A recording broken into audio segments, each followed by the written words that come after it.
death, the person is there, but their mind isn't there, their personality isn't there. It's a horrible thing. But think if there was an effective treatment for that terrible disease, not only Alzheimer's, but Parkinson's and maybe Lou Gehrig's. Well, our medical reporter, Laurie Johnson, brought us that story, and the answer is yes. And guess what? A simple treatment is called coconut oil, and more than 5 million people watched that story on our CBN News website. Now, Laurie tells us that some heavy hitters in the Alzheimer's medical establishment are also taking notice. Steve Newport's Alzheimer's symptoms reversed after he started taking coconut oil. His wife documented Steve's astounding progress in her book, Alzheimer's Disease, What If There Was a Cure? This clock test illustrates his dramatic improvement. Here's his clock drawing before the coconut oil. 2 weeks into the treatment, he drew this. And look at the change after 5 weeks. Steve's story spread like wildfire, and his wife is busy gathering the reaction. Some of these responses have been quite dramatic, and I do have a collection now of almost 220 reports, mostly from caregivers and some from the person themselves, reporting that they saw improvement after they started taking coconut oil.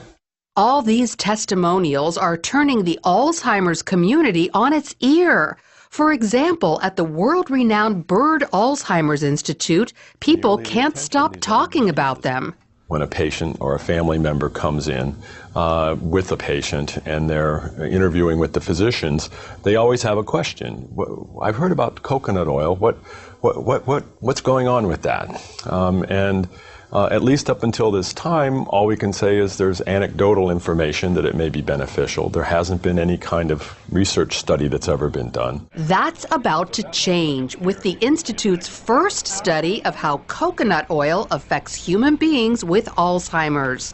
If the study finds evidence that coconut oil helps, doctors will finally have the proof they need to begin recommending it to their patients. I think that they feel uncomfortable making a recommendation of something that they don't feel justified by the science behind it. And that's part of the reason we're going to do the study, is to determine, can we then provide that justification? Here's how it appears the coconut oil works. In patients with Alzheimer's, insulin resistance prevents their brain cells from accepting glucose, their primary fuel. Without it, the cells die. But there is an alternate fuel known as ketones, which cells easily accept. Ketones are metabolized in the liver after eating coconut oil. Insulin resistance doesn't just affect people who have Alzheimer's, but also folks with dementia, MS, diabetes, Parkinson's, ALS, even autism. So can coconut oil help these people too? It appears so, at least some of them. Doctors diagnosed Sam Stout with Parkinson's disease 7 years ago. He soon began losing the ability to perform many functions. But 5 months ago, he started taking coconut oil, and his life changed again. I can now write. I've written letters, which I hadn't done in 3 years.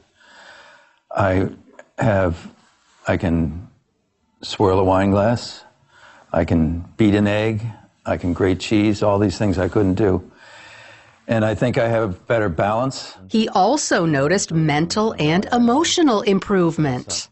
I think I'm clear-headed, more clear-headed. People have said to me, you look great this year. And I can only attribute it to the coconut oil because that's the only thing that has changed. Then there's Butch Matchlin, an American living in Mexico City.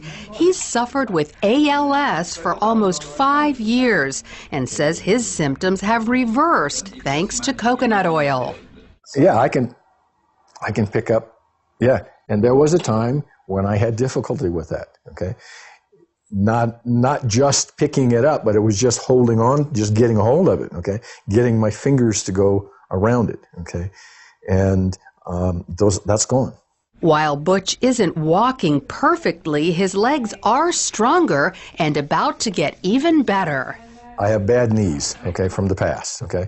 But now, okay, I've improved enough that the doctors have said that I qualify for a new knee in my left leg. So while not everyone has experienced great results with coconut oil, there are plenty who have. Enough that the medical community will spend time and money learning exactly who it helps and why. Lori, breakthrough science. There's medical. All right, let's go through. This stuff is kind of like butter. How do you take it?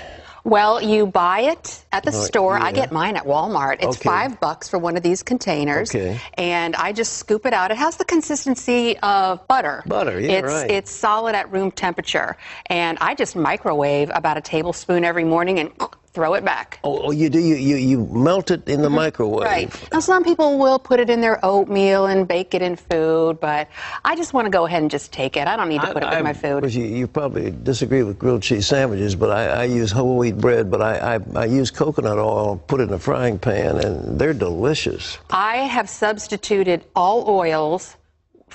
I use coconut oil. I bake with it instead of using vegetable oil. I cook with it, just like what you were saying. So, no, I applaud you for that. Okay, I'm glad I'm applauded. I'm not going to get mad at you. All right, well, now, let's get to the science of it. You say this gets into the liver and releases ketones? Ketones, that's the key ingredient, because they're thinking that a lot of these diseases like Alzheimer's, dementia, Parkinson's, ALS, even maybe autism, that for some reason glucose, which is the primary fuel source, isn't getting into the brain cells.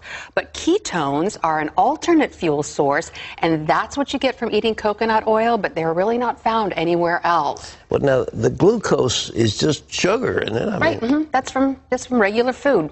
Regular food? Yeah. But the people with Alzheimer's, they don't process the glucose? That's what the thinking is that glucose is not getting into their brain cells, and so the brain cells die.